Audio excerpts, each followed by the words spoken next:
When I married Emily, I thought I'd found my forever. She was my best friend, my partner, and the woman who made every dull day feel bright. My best friend, Jake, and his wife, Clara, were our closest couple friends. We had dinners together, went on vacations, and celebrated milestones as one big family.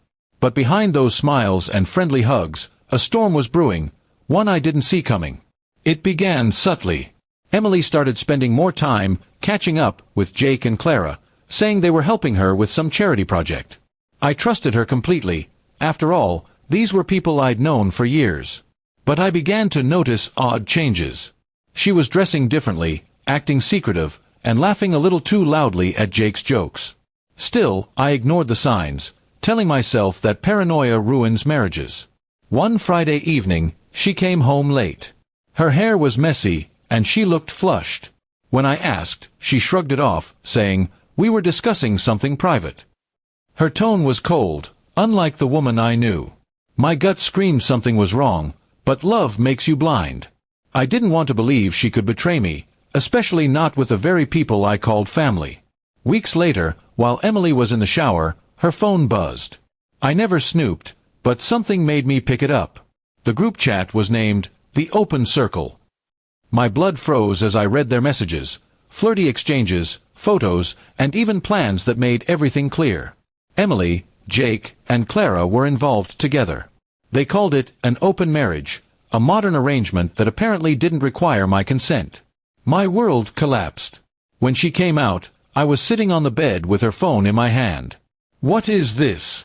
I asked quietly. Her face paled, but then she straightened up, defiant. "You're overreacting," she said.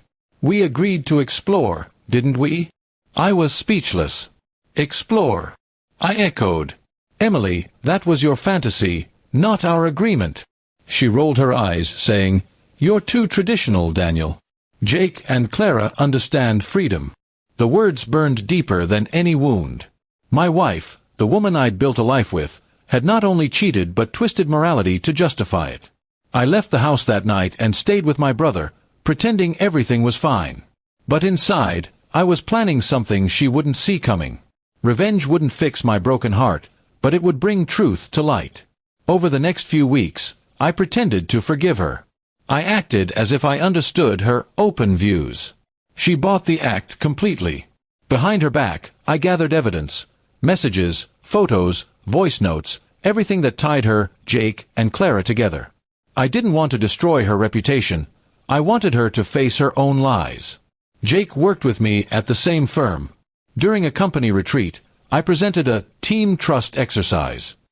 Each team had to submit personal photos that represented honesty and loyalty. Using the data I'd collected, I replaced Jake's submission with screenshots of his chats with Emily and Clara. When the projector displayed them, silence filled the room. The shock on everyone's faces was priceless. Jake tried to shut it off, but it was too late. The fallout was brutal. Jake's marriage with Clara shattered instantly. She hadn't known he was secretly meeting Emily without her consent. Emily was exposed as the center of the deception. My boss pulled me aside later, telling me he'd never seen betrayal unfold so openly.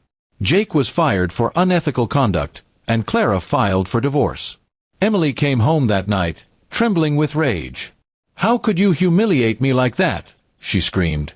I looked at her calmly. "You called it an open marriage," I said. "I just opened it for everyone to see." Her face fell, and for the first time, she looked genuinely scared. She tried to guilt me, cried for forgiveness, claimed it was a mistake of emotions. But by then, my heart had turned to stone. I packed my things and filed for divorce the next morning. In court, the evidence spoke for itself. She walked out with nothing, no house, no respect, no friends. Jake tried to reach out to me later, apologizing, saying he'd lost his mind. I blocked him without replying. Clara, however, thanked me. She said my actions freed her from a toxic marriage she didn't realize was broken. Months later, I moved to a new city, away from the chaos. Healing took time, but peace eventually returned. Sometimes, I'd catch myself remembering the laughter we once shared, the dinners, the friendships, but then I'd remind myself of the lies beneath those smiles. In the end, I learned something powerful. Betrayal is never about love, it's about selfishness disguised as freedom.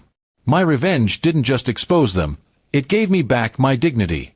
I lost a wife and 2 friends, but I found something far more important: the courage to never let deceit define me again.